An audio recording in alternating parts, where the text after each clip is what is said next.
each time somebody did something. Each time somebody did something. We use the phrase it's about or it's high time, it's time, etc. to make suggestion about a must-do thing for which it's already a bit late, generally sort of complaints. Voilà, donc phrase bi ma traduire ko xam nga maanaam leçon bi mooy jot na maanaam nga def dara wala jot na kenn def dara dal ci anam bi nga koy waxee nag am na ñetti façon mën nga ne it's about time you did something, it's time you did something, it's high time you did something. Mooy daal jot na sëkk daal pour que nga def dara ñetti format la c'est que nag dama di it's about time ak it's high time waaye am na it's time te li nga si war a gën a jàpp aussi mooy boo ne it's a high time, it's about time, it's time boo indee subject bi rek sujet bi automatiquement verbe day nekk simple past. Ok toujours verbe bi simple past lay doon toujours verbe bi simple past lay doon léegi lan moo tax ñu koy jëfandikoo dañ ne we use the phrase it's about time, it's high time, it's time to make suggestion about a must-do thing maanaam pour nga joxe benn conseil daal benn suggestion ci li ñu war a def.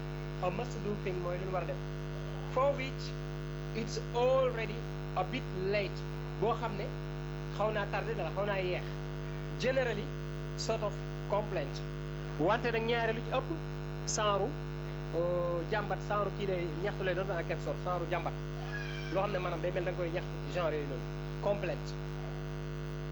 Léegi exemple yaa ngi nii examples it's time you stopped smoking, it's time you stopped smoking mooy jot na nga bàyyi tux maanaam jot na daal nga arrêté tux daal.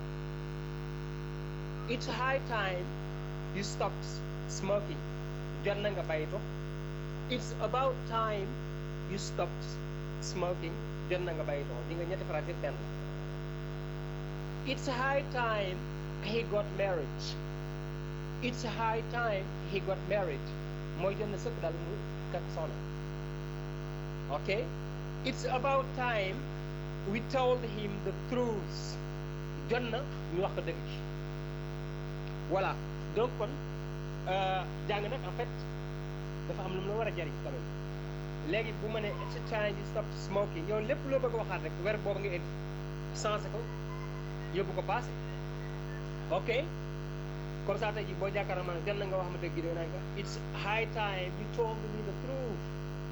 Ok jot na nga wut liggéey it's a high time you found a job jot na nga wut liggéey et cetera.